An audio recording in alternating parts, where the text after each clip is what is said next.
Assalamualaikum warahmatullahi wabarakatuh.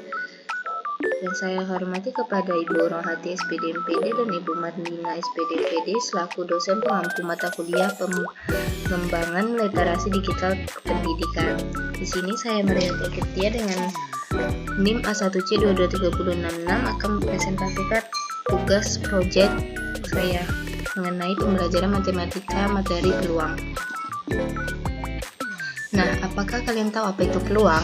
Nah, peluang secara bahasa itu merupakan kesempatan, sedangkan peluang secara matematika adalah cara memperkirakan seberapa besar kemungkinan sesuatu itu dapat terjadi. Nah, contoh penerapan peluang dalam kehidupan sehari-hari adalah seperti kita melakukan perkiraan cuaca, seperti yang dilakukan BMKG. Nah, analisis dilakukan dengan melihat fenomena yang pernah terjadi serta penyebabnya, sehingga didapatkan peluang untuk kejadian tersebut terjadi lagi. Nah, istilah pada peluang. Yang pertama ada percobaan, yang kedua ada ruang sampel. Percobaan di mana kegiatan untuk memperoleh hasil tertentu. Contohnya ketika melempar dadu, melempar uang, koin, dan lain-lain. Yang kedua itu ruang sampel. Semua kemungkinan yang dapat muncul di suatu percobaan. Disimbolkan sebagai S sebagai ruang sampel, NS sebagai jumlah anggota ruang sampel. Contohnya ketika kita melempar dadu, maka ada 6 kemungkinan dadu yang akan terpilih, di mana ruang sampelnya itu 1, 2, 3, 4, dan 6, sehingga jumlah anggota ruang sampelnya itu ada 6. Nah, selanjutnya itu cara menyusun ruang sampel. Yang pertama ada mendaftar, yang kedua diagram pohon, yang ketiga ada tabel. Yang pertama itu cara mendaftar. Nah, di mana menulis seluruh anggota ruang sampel secara berurutan satu persatu.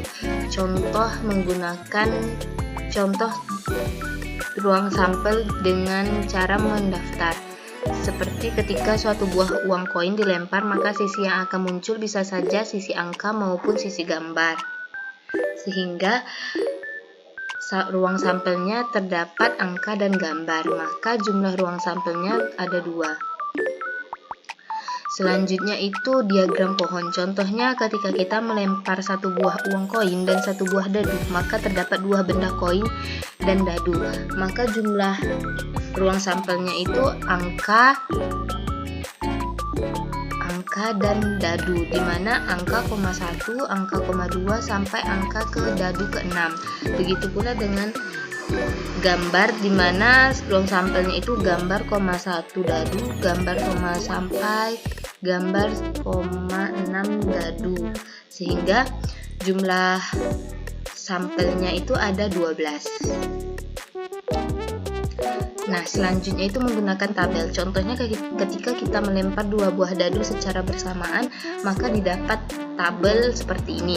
Ketika kita menggunakan cara mendaftar dan cara diagram pohon, maka itu akan sangat sulit karena terlalu panjang cara pengerjaannya. Jadi, biar mempersingkat caranya, kita bisa menggunakan tabel, di mana ketika dadu 1 dan dadu 2 dilempar secara bersamaan, maka didapat ruang sampelnya itu 1,1 sampai 1,6, dan begitu terus sampai 6,6, sehingga jumlah anggota ruang sampelnya adalah 36. Nah, selanjutnya itu peluang suatu kejadian, di mana nilai peluang suatu kejadian itu antara 0 dan 1. Nah, nilai peluang 0 itu apabila kejadian tersebut tidak mungkin terjadi, dan nilai peluang 1 itu apabila kejadian tersebut pasti terjadi. Nah, contoh suatu peluang kejadian yang bernilai 1. Setiap manusia pasti akan mati. Mengapa?